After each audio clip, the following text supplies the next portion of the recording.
Hey, it is 7 o'clock and we want to welcome everyone here to our August 18th business meeting. And we will begin with the Pledge of Allegiance led by Jared Gerber, our city manager.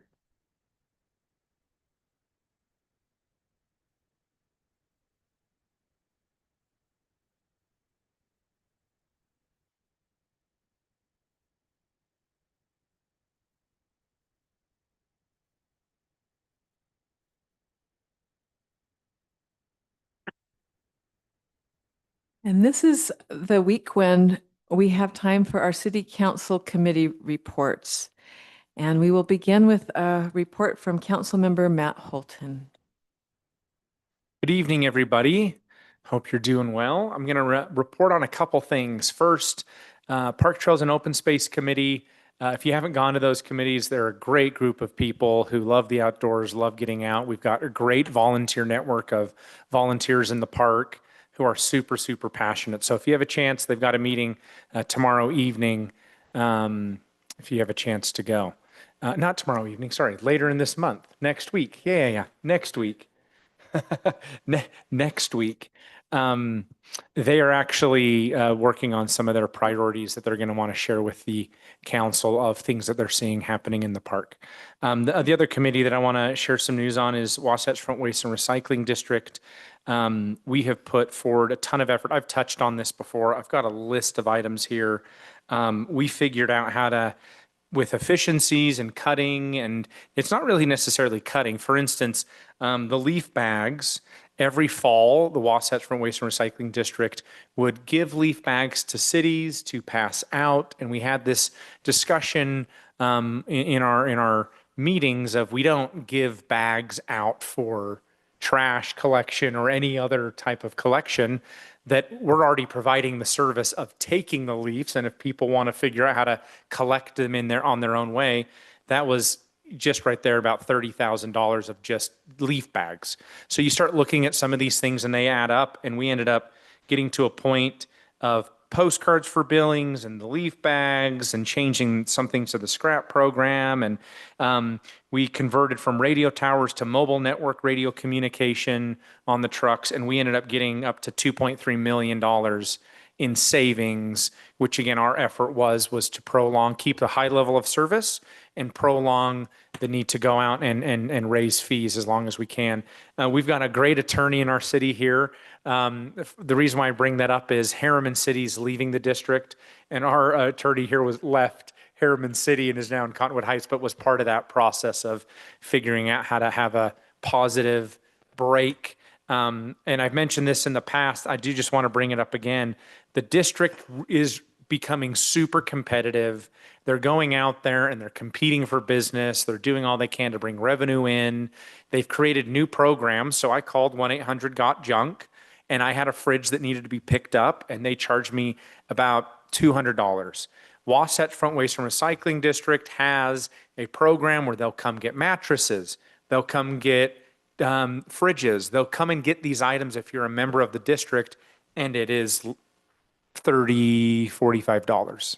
A massive, massive difference. The difference is the district, you're paying them. They're not looking for a huge windfall of profit. They're just passing off the basic cost of what it takes to dispose. So if you have questions, look on the website, reach out to me.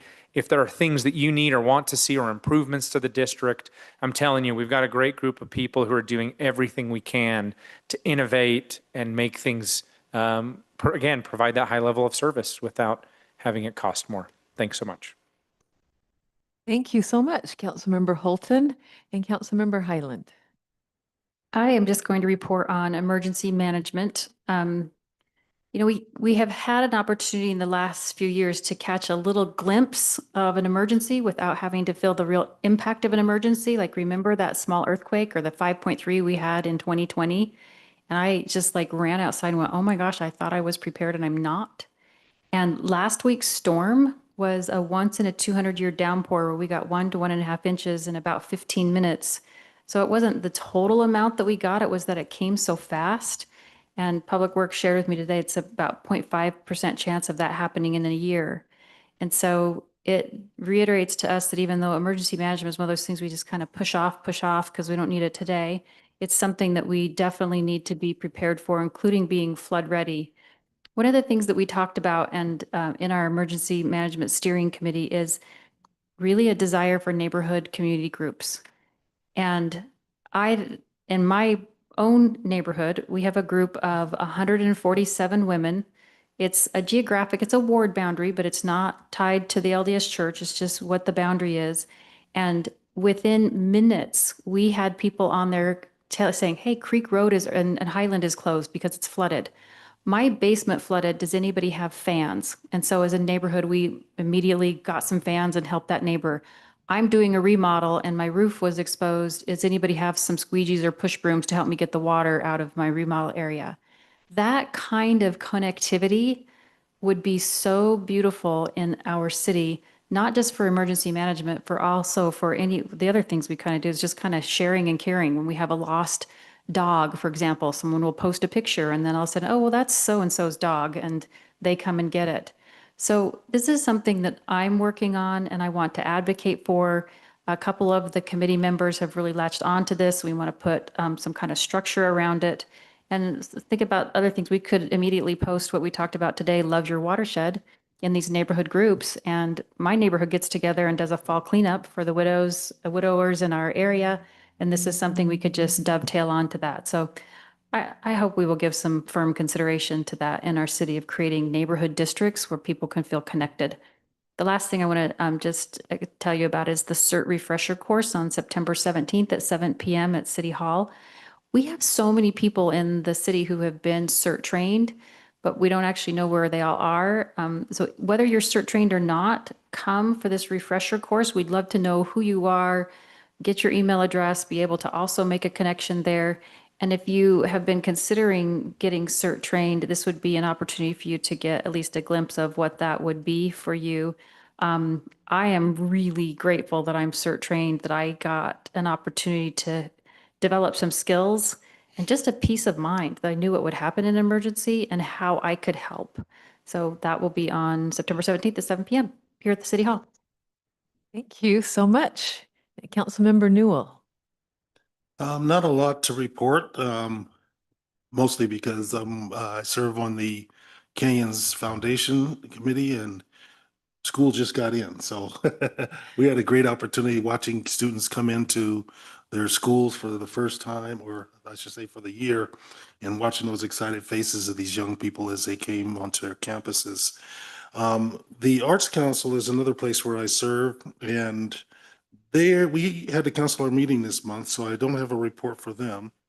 But going back to the Canyons Foundation, what we do is supply funds for our different schools that are not taken care of by the state. So any of our residents that are interested in finding ways to donate and to contribute to our students, to make it better and easier for them to have extracurricular activities, awards for their grades and so forth, please think about donating to that foundation. They do a lot of great work. We also recognize all of our teachers in the district, which we have a number of them that are doing great work and should definitely be praised for what they do. Health in the Heights, I serve on, and in Health in the Heights, there's going to be a Healthy Living Challenge coming up on August 27th. And this is a chance for you to get out into nature. There will be prizes and things. I'm trying to remember where it's located. I think I've got it right here. But it's an opportunity to get engaged. Let's see, it goes all the way through from the 27th to September 3rd. And if you go online, you can find it on our website. And we're partnering with Salt Lake County. So you should start seeing some of that social media hitting the airwaves here pretty quick. But it's a great opportunity just to find new ways to get out and be active in our communities. Let's see, the other one we have, and also Health in the Heights is developing a social development strategy training. And this is going to be some intense training mostly for the members of the coalition, but the coalition actually will develop be developed through this training and bring that out into the community. So it's a great opportunity for us to be able to expand the work that's being done with Health in Heights, which really focuses on a lot with our young people in our community, and is growing. We've got a couple of new board members there, and the energy is great. And I love being a part of that coalition.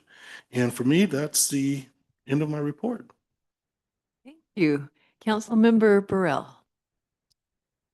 Well, perhaps District 4 of Cottonwood Heights was the most deluged this last Thursday when we had 1.5 inches of rain in 15 minutes, which in my mosquito abatement council meeting the other day, they said that this was even more than the 100-year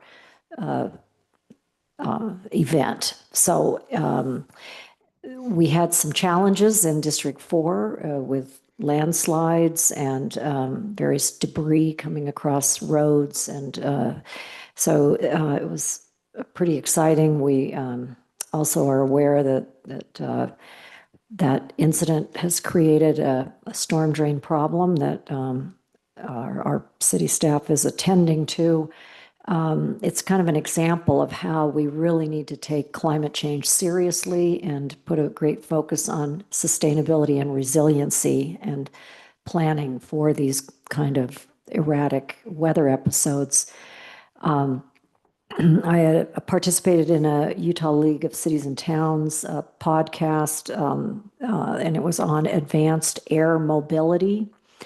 This is something that Governor Cox really wants to see advanced. I listened in for an hour to see if this might have any direct effect or opportunity for the city of Cottonwood Heights. And it sounds like northern Utah will not advance this kind of, they call that AAM, as rapidly as it will advance in southern Utah based on the challenges of our weather and such in northern Utah. But it's based on, mostly it'll run on hydroelectric, or not hydroelectric, but on hydrogen fueled. Anyways, it was very interesting, and I'm going to continue to kind of monitor that. I also just came from the Bike Utah Summit that was held today at the Cultural Center in West Valley City, and the mayor and I served on a panel discussion about the House Bill 190 legislation that was passed in 2025 related to bike lane obstructions. And it was, I think, time well spent, and there was a number of great examples of what's going on in various municipalities related to reducing the amount of obstructions in bike lanes, which then, directly relates to reducing serious injuries and fatalities for those who are riding bicycles and need to, of course, have unobstructed bike lanes. I want to announce, I'm very excited, I'm working with Maverick Ye here on our planning staff, and I've made arrangements with the organization Grow the Flow. They'll be screening their 2026 documentary, The Lake, which will give anyone that is able to come to this event. It'll be held here at City Hall on the evening of September 10th. And we plan to get information out in the newsletter with more of the details. It will likely start at 6:30 p.m. And again, some great information on our receding Great Salt Lake and the opportunities to address that. Let's see.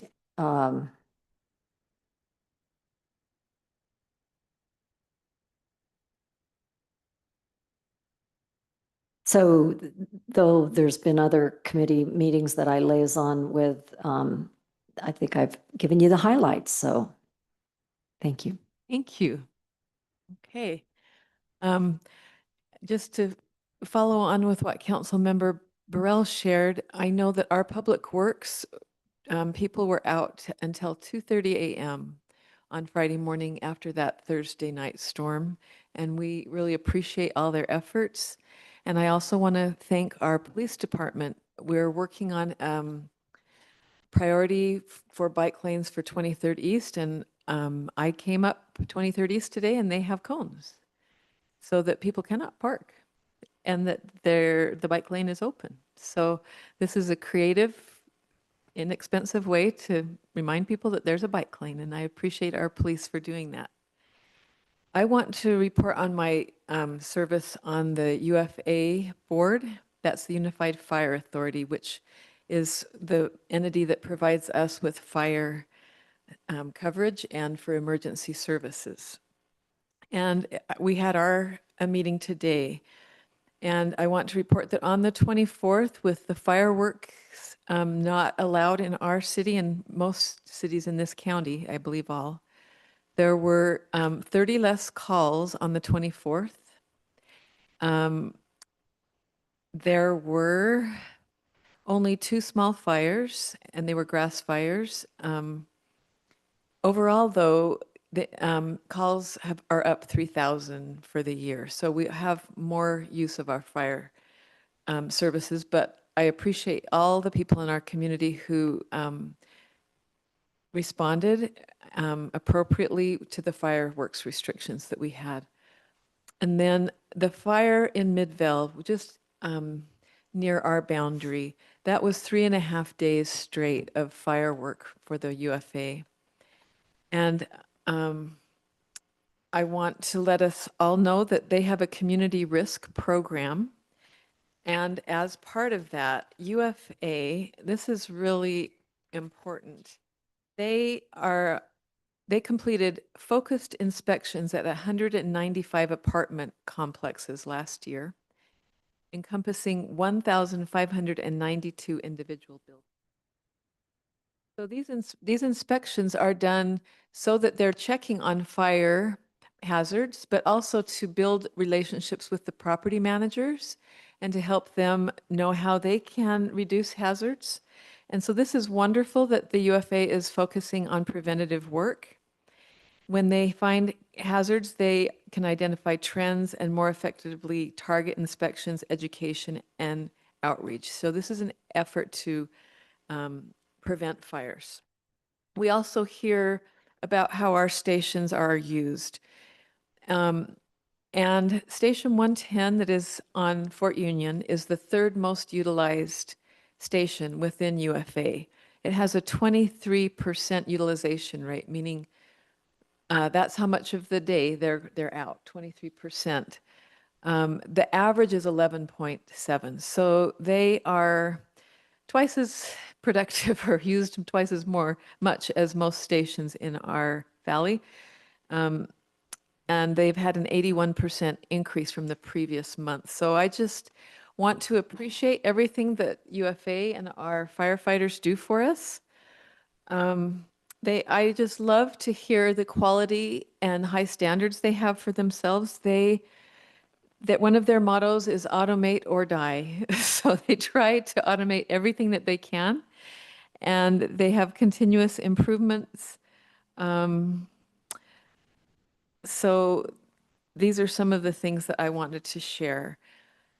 I also serve on the Central Wasatch Commission, and we met this week also. And the major goal of the Central Wasatch Commission is to get the Central Wasatch CNW, it's a Central Wasatch Nature Conservancy and Recreation Area federal legislation passed. And when Representative Chaffetz was serving Utah, he tried to do that in the legislature in 2016. And in the coming year, there will be hopefully bipartisan efforts in the our federal delegation to do that again.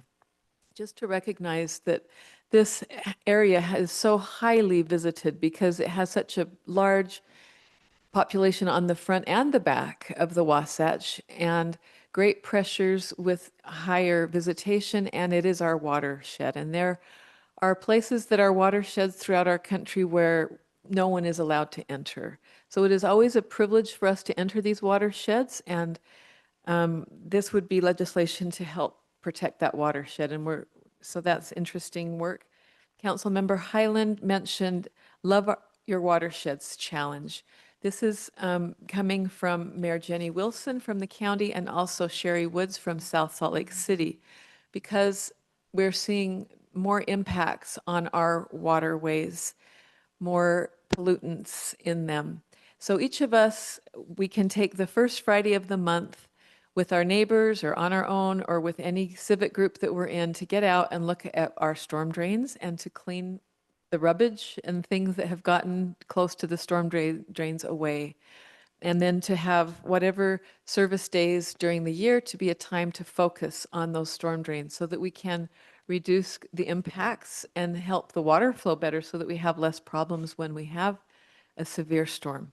And that is the end of my report. Thank you. And now where's my, here. Okay, now it's time for our citizen comments. Anyone here that would like to give a comment, there are cards in the back. You just need to fill it out if you want to make a comment. I only have one tonight, and it's from Maggie Mills from Whitmore Library.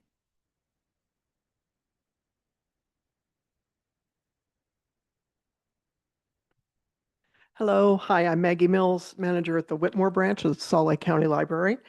So summer reading is over. Things are slowing down just a little bit the last couple weeks of August as we prepare for September when we go, full bore into school year programming.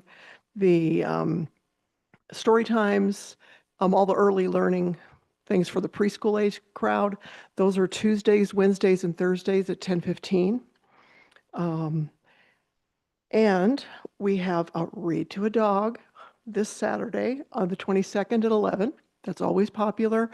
It's a program that helps beginning readers develop confidence reading aloud because the dog is not going to be judgmental.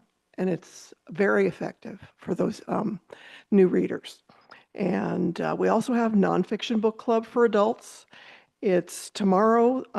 They'll be discussing The Ride by Kasia Kennedy. And that's every month. And you don't have to read the book. It helps, but you don't have to show up for the discussion. So we'd like to see you there. Thank you. Thank you. Okay, now we're ready for is there no more comments? Then we'll move on to our action items. And the first one is consideration of resolution 2026-60, declaring Police K-9 Dave surplus and authorizing the city to enter a purchase and sell agreement. And this is a normal process in our city. These are dogs. I have had the opportunity to see them perform when we have our, I'm going to blow the name of the school program, the DARE program. Is that, okay, it's still called the DARE program. And I've gone to several DARE graduations, and when our police department comes, they bring these dogs to perform for the children as part of the celebration of them completing. And the dogs in our city have won national awards. I don't know if you want to say anything, Chief? We have a pretty quiet night, so we could. Yeah, Dave is 10, 11 years old. These dogs only normally are in service for 6 to 8 years. So he's served a little above and beyond. His handler wasn't quite ready to give him up, but he has a new dog, and we have retired Dave. And yeah, so we do bring the dogs to demonstrate in every DARE graduation, and they're a valuable part of the organization because not only do they seek out narcotics and contraband, they protect the officers and in some very volatile situations, and they can track down very dangerous people, and they're a critical element of our organization. Our dogs actually have gone to Las Vegas, which is where the national testing and evaluation and competitions occur. And on this last time, they took fourth, which is actually very impressive given the size of our agency and who's in that group. So thank you. Thank you. So, is there any further discussion on this item? Being none, I would welcome a motion. I'll make the motion to accept I'll make the motion for resolution 2026-60. And I will second that motion. Okay, and I will take the vote on this motion. Councilmember Burrell, Yes. Councilmember Holton, Yes. Councilmember Highland, Yes. Councilmember Newell. Yes. Thank you. And I also vote yes. We really appreciate the service of this fine animal and his handler. And now we have consideration of Resolution 2026-55, approving a consulting agreement with Kimley Horn and Associates for the Comprehensive Safety Action Plan services. This is an item that we have had on our agenda for several meetings, and we had discussion on this in the work session. Is there any further discussion? None. Do we want to move this to another time or take a vote? Can we move to, can we move to table? We can move, Indefinitely? we can move to I move. mean, it you don't have to another- bring it back when you table. Indefinite table? I motion that we table Resolution 2026-55. I'll second it if that's possible, but I think we can motion to table. You don't have to bring it back. You can just table and it's done. okay, then I second Councilmember Burrell's motion. Okay, and I will take the vote. Councilmember Holton? Yes. Councilmember Highland? Yes. Councilmember Newell? Yes. And Councilmember Burrell? Yes. And I also vote yes. Okay, and the final item on our agenda is our consent calendar, and this is approval of the minutes for the City Council work session and business meetings of August 4th. I was not able to thoroughly vet these minutes. I went through them. I have some corrections. I think because they just came to us yesterday in the packet that I would like to postpone this approval so that we have adequate time to be able to review the minutes and make sure they're accurate. I would second that. I think the minutes came before yesterday's.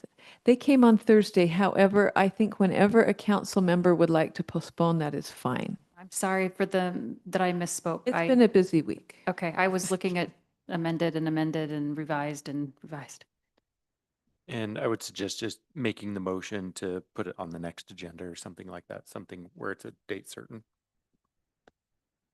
I would motion that we postpone and continue this on the September 2nd council meeting.